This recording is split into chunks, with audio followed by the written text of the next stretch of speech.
আমাদের বুঝতে হবে জুলাই কেন হয়েছিল। জুলাই হয়েছিল একটা বৈষম্যহীন বাংলাদেশের জন্যে। জুলাই হয়েছিল একটা কালো রাজনৈতিক ধারার পরিবর্তনের জন্যে। যুগের পর যুগ ক্ষমতা কুক্ষিগত ছিল পরিবারতন্ত্রের হাতে, নির্দিষ্ট গোষ্ঠীর হাতে। সেখান থেকে মুক্তির জন্য বিশেষ করে 2009 সাল থেকে জাতির উপর এমন এক শাসক গোষ্ঠী চেপে বসে যারা মানবাধিকার, ভোটাধিকার সহ সকল গণতান্ত্রিক অধিকার কেড়ে নেয় এবং গণতান্ত্রিক প্রতিষ্ঠানগুলোকে ধ্বংস করে ফেলে। গুম বিচার বহির্ভূত হত্যা, আয়নাগর প্রতিষ্ঠার মাধ্যমে জনগণের উপর নিপীড়ন চালায়। 2014, 18 ও 24-এর পরপর 3টি জাতীয় নির্বাচনের নামে তামাশার মাধ্যমে আমাদের ভোটের অধিকার হরণ করা হয়। এইসব নিপীড়ন এবং অধিকার ফিরে পাওয়ার জন্যই এসেছিল রক্তাক্ত জুলাই। আমাদের তরুণরা এখন একটা নতুন দেশ দেখতে চায়, যে দেশকে তারা গর্ব করে বলতে পারবে নতুন বাংলাদেশ, এটি আমার দেশ 2.0। এক কথায় যদি বলি, দেশের মানুষ পরিবর্তন চায়, কিন্তু একটি মহল পরিবর্তনের বিরোধী। কারণ পরিবর্তন হলেই তাদের অপকর্মের পথ বন্ধ হবে, মানুষের অধিকার কেড়ে নেওয়ার সুযোগ থাকবে না। এই সংস্কৃতি বদলানোর সাহস সবার থাকে না। ক্ষমতাবানদের বিরুদ্ধে রুখে দাঁড়ানোর হিম্মত সবার হয় না। এই হিম্মত দেখিয়েছে আবরার ফাহাদ, আবু সাইদ মুগ্ধ, উসমান হাদি এবং তাদের সহযোদ্ধারা। তাদের রক্তের শপথ নিয়ে নতুন প্রজন্মের লক্ষ লক্ষ সাহসী সন্তান আজ এই পরিবর্তনের জন্য প্রস্তুত। এই দেশ আমাদের সময়ের এই সাহসী সন্তানদের হাতেই তুলে দিতে চাই। কারণ বাংলাদেশের ভবিষ্যৎ এই তরুণরাই রচনা করবে। এই তরুণরা পরিশ্রমী, তরুণরা সাহসী, তারা মেধাবী। এই তরুণরাই পরিবর্তনকে ভালোবাসে। তরুণরা নতুনকে আলিঙ্গন করে, সত্য বলতে দ্বিধাবোধ করে না। প্রযুক্তি বুঝে এবং সামনে এগিয়ে নিয়ে যেতে জানে। তারাই পারবে নতুন বাংলাদেশ গড়ে দিতে। আমরা তোমাদের হাত ধরতে চাই। জুলাইয়ের মতো কাঁধে কাঁধ মিলিয়ে দেশ গড়ার কাজে সঙ্গী হতে চাই। প্রচলিত ধারা বদলাতে চাই। দেশটা বিভেদ এবং বিভাজনের রাজনীতি থেকে মুক্ত করতে চাই। মানুষের জীবনে শান্তি ফিরে আসুক, এটি আমাদের প্রয়াস। এই আমাদের চাওয়া। সবাইকে নিয়ে ঐক্যের বাংলাদেশ গড়তে চাই। এমন বাংলাদেশ যেখানে কেবল পারিবারিক পরিচয়ে কেউ দেশের চালকের আসনে বসতে পারবে না। এমন বাংলাদেশ যেখানে রাষ্ট্র হবে সবার, সরকার হবে জনগণের। প্রিয় দেশবাসী, জনগণ চায় একটু নিরাপত্তা, সুশাসন আর ইনসাফ। তাই আগামীর বাংলাদেশকে এসব অঙ্গীকার এবং মূল্যবোধের আলোকে সাজাতে চাই। রাষ্ট্রের মৌলিক কিছু সংস্কারের লক্ষ্যে জুলাই বিপ্লব পরবর্তী সরকার কিছু পদক্ষেপ গ্রহণ করেছিল, কিন্তু তা সম্পূর্ণ বাস্তবায়িত হয়নি। এই বাস্তবায়ন সম্ভব হবে আগামীতে যে গণভোট, সেই গণভোটে আমরা যদি আমাদের মূল্যবান ভোট দিয়ে হা বলি, তাহলে সংস্কার প্রক্রিয়া তার পূর্ণতা পাবে ইনশাআল্লাহ। আমরা এই জন্যই জনগণকে বলবো যে গণভোটে হা বলুন এবং সংস্কারতে আলিঙ্গন করুন। আমাদের সন্তানদের স্বপ্ন পূরণে আপনিও গুরুত্বপূর্ণ অংশীদার হন। নতুন বাংলাদেশের আকাঙ্ক্ষার আলোকে আমাদের পরিকল্পনা, কর্মসূচি, অঙ্গীকার আপনাদের নিকট স্পষ্ট করার চেষ্টা করেছি। বাংলাদেশে আমরাই প্রথম পলিসি সামিটের মাধ্যমে রাষ্ট্র পরিচালনার নীতি কৌশল জনগণের সামনে তুলে ধরেছি। আমাদের নির্বাচনী ইশতেহারে এর প্রতিফলন রয়েছে। এই প্রক্রিয়ায় অনেকেই আমাদেরকে সহযোগিতা করেছেন, তাদের প্রতি আমরা কৃতজ্ঞ। এছাড়াও আমরা সমাজের বিভিন্ন শ্রেণী পেশার মানুষের সাথে কথা বলেছি, বসেছি এবং তাদের মূল্যবান মতামত, পরামর্শ আমরা গ্রহণ করেছি। আমরা সুযোগ পেলে মহান আল্লাহর ইচ্ছায়, জনগণের ভালোবাসায় সরকার গঠন করলে প্রথম দিনে ফজরের নামাজ পড়েই আমরা আমাদের পরিকল্পনা বাস্তবায়ন শুরু করব ইনশাআল্লাহ। প্রিয় দেশবাসী, আমাদের শাসক শ্রেণী সরকারি পদে নির্বাচিত হওয়ার পর নিজেদেরকে দেশের মালিক গণ্য করেছে। ফলে রাষ্ট্রীয় সম্পদ, পদ, পদবি, নীতি, প্রতিষ্ঠান সবকিছু ব্যক্তিগত ও দলীয় স্বার্থ হাসিলের উপায় হিসাবে অন্যায়ভাবে ব্যবহার করা হয়েছে। এর ফলে চুরি ও দুর্নীতি, স্বজনপ্রীতির মাধ্যমে প্রতারিত করে জনগণের সম্পদ লুণ্ঠন করা হয়েছে। উন্নয়ন প্রকল্প ব্যক্তিগত ও দলীয় লুণ্ঠনের সিঁড়ি হিসাবে ব্যবহৃত হয়েছে। এই ব্যবস্থার অবসান ঘটানোই আমাদের প্রধান লক্ষ্য। আলহামদুলিল্লাহ, অতীতে জামাতে ইসলামী থেকে যারা জনপ্রতিনিধি হিসাবে সংসদ, সরকার ও স্থানীয় সরকারের দায়িত্ব পালন করেছেন, তারা কেউই দুর্নীতির দায়ে অভিযুক্ত হননি। তারা দক্ষতার সাথে দায়িত্ব পালন করেছেন। আপনারা দেশের মানুষ, তারই সাক্ষী। প্রিয় দেশবাসী, আগামী জাতীয় সংসদ নির্বাচন জাতিকে একটি নতুন স্বপ্নের দিকে নিয়ে যাওয়ার এক মহা সুযোগ হিসাবে এসেছে। যেসব সমস্যা আমরা বিগত দিনে সমাধান করতে পারিনি, যে লুটেরা গোষ্ঠীকে আমরা নিয়ন্ত্রণ করতে পারিনি, সেসব সমস্যার সমাধান এবং লুটেরা গোষ্ঠীর নিয়ন্ত্রণের সুযোগ হচ্ছে আগামী নির্বাচন। তাই জনগণকে ঠিক করতে হবে, আমরা আমাদের নিজেদের জন্য, আমাদের তরুণ প্রজন্মের জন্য, আমাদের নারীদের জন্য, বয়স্ক মানুষের জন্য, প্রান্তিক জনপদের জন্য, শ্রমিকের জন্য, উদ্যোক্তাদের জন্য কোন বাংলাদেশ চাই। আমাদেরকে প্রশ্ন করতে হবে, আমরা কি সমাজে শৃঙ্খলা প্রতিষ্ঠা করতে চাই?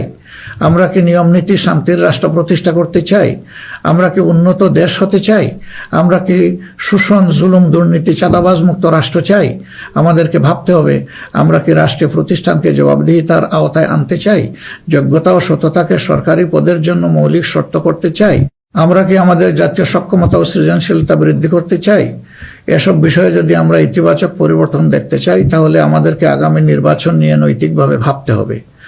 রাজনৈতিকতার ফুলঝুরির বাইরে এসে বাস্তবতার আলোকে সৎ ও দক্ষ নিষ্ঠাবান নেতৃত্ব প্রতিষ্ঠা করতে হবে।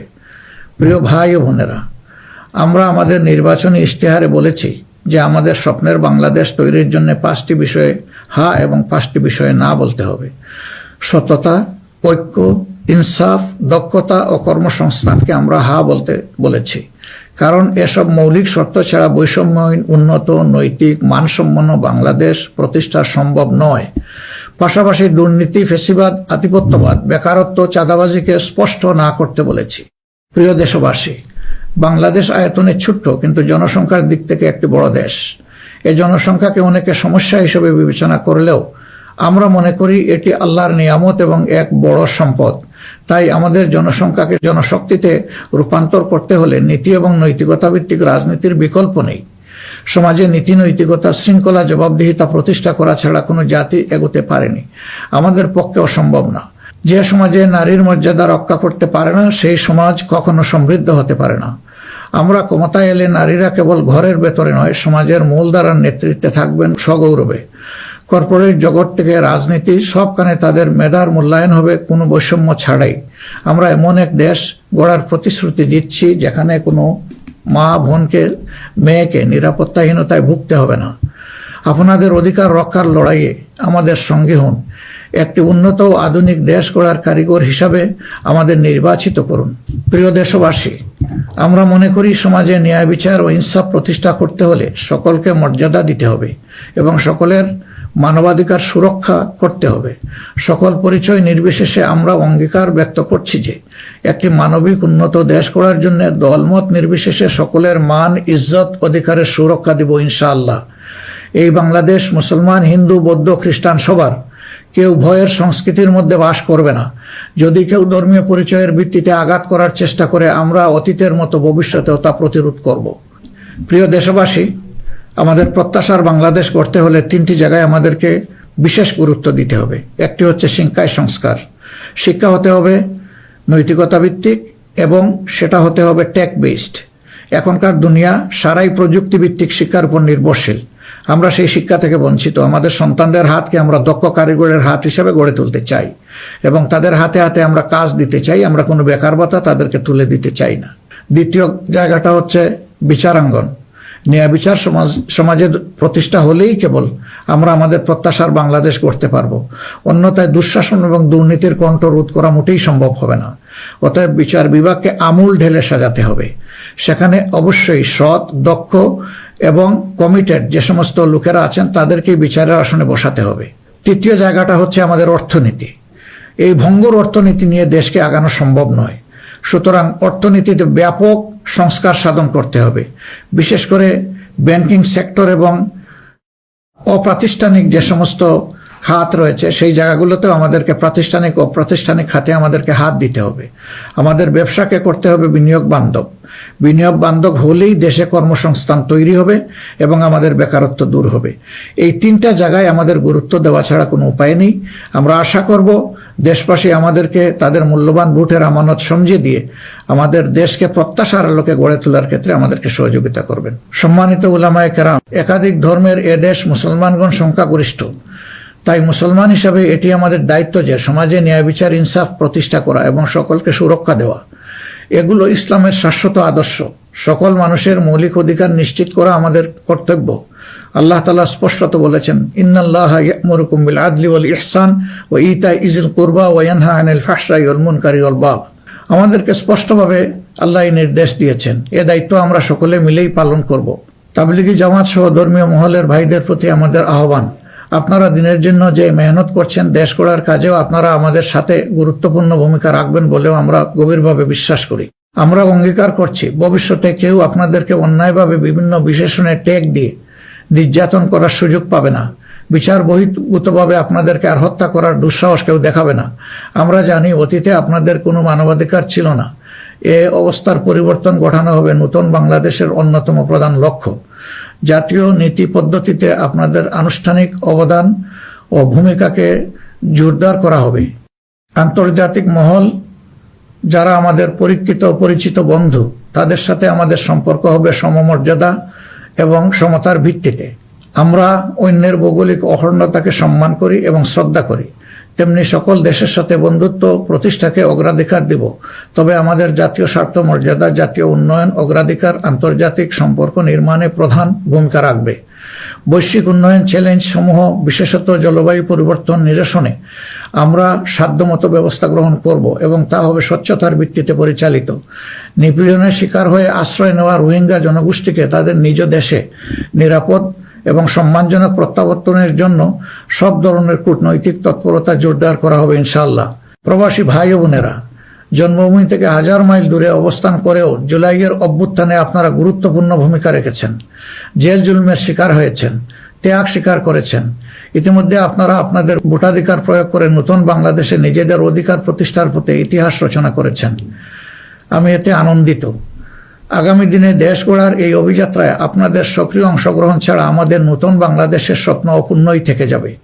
আমরা চাই প্রবাসীদের অধিকার এবং মর্যাদা রাষ্ট্রীয়ভাবে নিশ্চিত করতে। সে লক্ষ্যেই প্রবাসীদের জন্য ভলান্টিয়ার প্রতিনিধি নির্বাচন করা হবে, যারা প্রবাসীদের বিভিন্ন সুযোগ সুবিধা, সেবা এবং সমস্যার বিষয়ে দূতাবাস বা হাইকমিশনের সাথে সরাসরি সমন্বয় করে প্রবাসীদের স্বার্থে উপদেষ্টা ও প্রতিনিধি হিসাবে কাজ করবে। তাছাড়াও বাংলাদেশের বাইরে যেখানে যেখানে সমস্যা রয়েছে, যেমন ইংল্যান্ডে ম্যানচেস্টার ফ্লাইট বন্ধ করে রাখা হয়েছে, আমরা কথা দিচ্ছি আর কোনো ফ্লাইট বন্ধ হবে না, বরঞ্চ পূর্বের চালু ফ্লাইটগুলো আমরা আবার ফিরিয়ে নিয়ে আসব।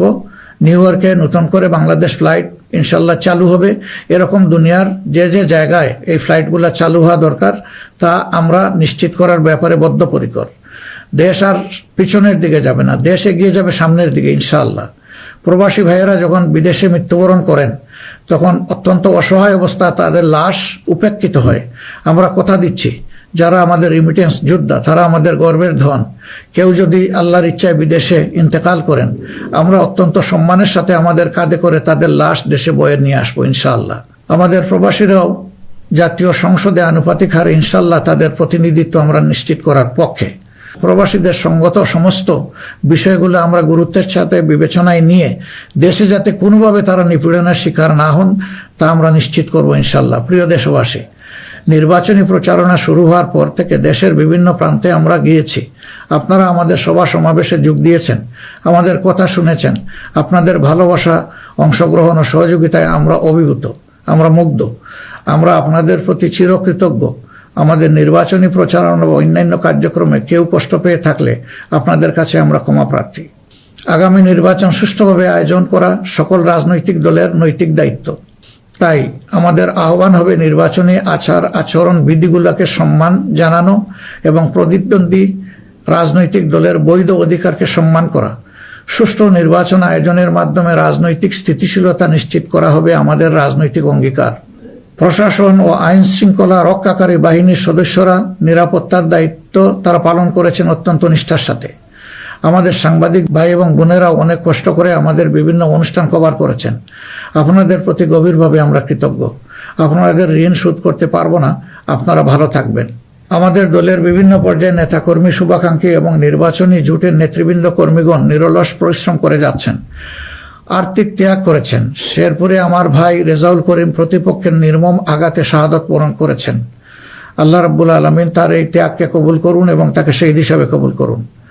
আমাদের ভাই জনাব মোহাম্মদ নুরুজ্জামান বাদল, যিনি শেরপুর 3 আসনের প্রার্থী ছিলেন, তিনি ইন্তেকাল করেছেন। আল্লাহ তাকে উত্তম পুরস্কার দিন এবং জান্নাত নসিব করুন। প্রিয় দেশবাসী, আমরা আন্তরিকভাবে বিশ্বাস করি যে রাষ্ট্রীয় দায়িত্ব হচ্ছে আমানত। রাষ্ট্রীয় দায়িত্ব কোনো উপভোগের বিষয় নয়। সর্বাবস্থায় আমরা স্মরণে রাখব আমরা প্রত্যেকে দায়িত্বশীল এবং আমাদের দায়িত্বের ব্যাপারে জিজ্ঞাসাবাদ করা হবে। আমরা হযরতে ওমরের সেই বিখ্যাত উক্তি ও দায়িত্বশীলতা মনে রাখবো যে ফুরাত তীরে একটি কুকুর না খেয়ে যদি মরে তাহলে তার জন্যও তাকে জবাবদিহি করতে হবে।